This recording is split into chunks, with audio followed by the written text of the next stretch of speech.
Shalom semuanya, apa kabar hari ini? Kembali kita belajar firman Tuhan.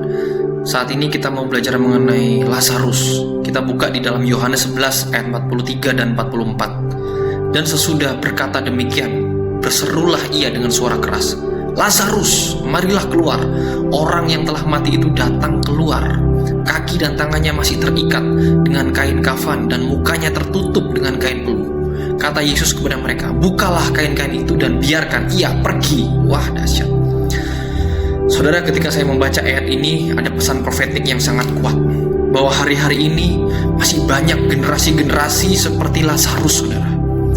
Generasi-generasi seperti Lazarus ini adalah generasi yang mereka percaya bahwa mereka dibangkitkan. Mereka menyala-nyala, mereka berapi-api, tapi mereka masih ada selubung, saudara. Mereka ada keterikatan.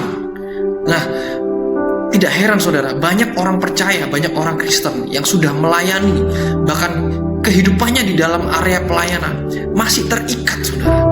Karena ini bicara hal yang berbeda. Ketika orang-orang dibangkitkan, ketika generasi ini dibangkitkan, generasi ini tidak hanya menyala-nyala, tidak hanya semangat, dan tidak hanya bergairah, tetapi generasi ini harus diajar, harus dididik, harus dibina, harus dilepaskan dari keterikatan-keterikatan. Contohnya, keterikatan masa lalu, keterikatan kebiasaan dosa-dosa lama, habit-habit lama, kebiasaan lama, bahkan pergaulannya harus diperhatikan. Makanya sangat penting saudara, untuk kita semua sebagai orang percaya, perhatikan bagaimana cara kita hidup. Nah, kita harus selalu diperbaharui, pembaharuan akal budi, saudara. Kita harus bisa membedakan mana yang baik, mana yang berkenan, dan yang sempurna. So ini, perbandingannya bukan yang benar dan yang salah, tapi apa yang baik, berkenan, sempurna. Jadi gini, tidak boleh ada kesempatan di area salah. Nah, kita harus sampai di titik itu, saudara. Kalau ada pengertian turun, ada pewahyuan, firman itu turun atas kita, kita akan dibawa oleh firman Tuhan kepada pengertian itu, saudara, untuk menjalani, untuk menggenapi bahwa di dalam kita ada kasih karunia, dan kasih karunia itu yang memulihkan, yang membuat kita menjadi identitas yang baru. Makanya Lazarus bangkit, tapi masih terikat. Yesus selalu bilang gini, bukalah kain-kain itu dan biarkan ia pergi. Pergaulan menentukan.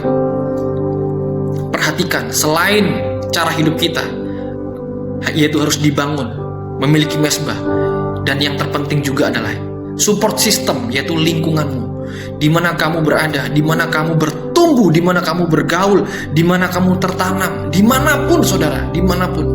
Perhatikan keadaanmu, perhatikan lingkunganmu. Saudara tahu bahwa generasi-generasi seperti Lazarus ini masih banyak, saudara. Bahkan banyak di antara kita orang percaya banyak yang sudah melayani lama, tapi masih keterikatan dengan dosa. Jatuh bangun menjadi kebiasaan. Seharusnya saudara, itu bukan lagi menjadi kebiasaan. Makanya ada yang namanya didikan, ada yang namanya pengajaran, ada yang namanya pemuritan, ada yang namanya dibina. Nah, mari saudara, sekali lagi kuatkan dan teguhkanlah hatimu. Perhatikanlah cara kita hidup. Janganlah kita seperti Lazarus yang masih terikat sekalipun dia sudah dibangkitkan.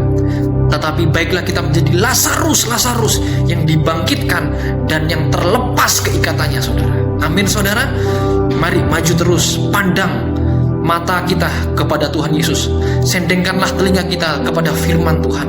Apapun yang terjadi, setiap orang memiliki masa lalu, semua orang memiliki perjalanan masa lalu, tapi setiap orang berhak mendapatkan berkat, setiap orang berhak diberkati, setiap orang berhak mendapatkan masa depan yang baru, setiap orang berhak mendapatkan identitas yang baru, mendapatkan jubah yang baru, mendapatkan kasut yang baru. Berhak, saudara. Mari saudara, maju terus di dalam Tuhan. Bangun mesbahmu, perhatikan keadaanmu. Sekali lagi, perhatikan support sistemmu, lingkunganmu. Apakah mendidik, apakah membiarkan, apakah kamu malah terbawa ragi-ragi yang tidak jelas. Maka dari itu saudara, biarkanlah setiap hari kita berdoa, minta tuntunan Tuhan supaya kita memiliki area-area tertentu, memiliki border-border supaya kita tidak kompromi, saudara. Supaya kita tidak ada kompromi dengan hal-hal yang tidak berkenan. Nah, kejatuhan itu bukan langsung berdosa, saudara. Tetapi gini, ada sebelumnya, yaitu apa? Kompromi. Nah, makanya kompromi-kompromi ini melahirkan dosa. Dosa ini yang mengikat. Kalau sudah mengikat, ada yang namanya membelenggu. Dan kalau sudah terbelenggu, larinya adalah ke perbudakan dosa. Nah, kalau sudah diperbudak dosa, nah ini yang bahaya, saudara. Makanya kita harus peka. Kita harus sadar bahwa setiap hari kita harus melakukan pertobatan. Kita harus cek diri kita. Makanya jangan lihat orang, tapi lihatlah diri kita sendiri. Tuhan, aku hari ini sudah melakukan ini, sudah melakukan itu. Kalau memang tidak berkenan, ampuni Tuhan. Ampuni. Adakan pembaruan, saudara, setiap hari. Maju terus, saudara. Jangan pernah takut. Biarlah Roh Kudus dan kasih karunia itu memimpin perjalanan kita kepada perjalanan identitas yang baru, yaitu perjalanan penggenapan tujuan ilahi, destiny yang Tuhan sudah taruh atas hidup kita. Puji nama Tuhan, maju terus, Tuhan memberkati, dan Shabbat Shalom.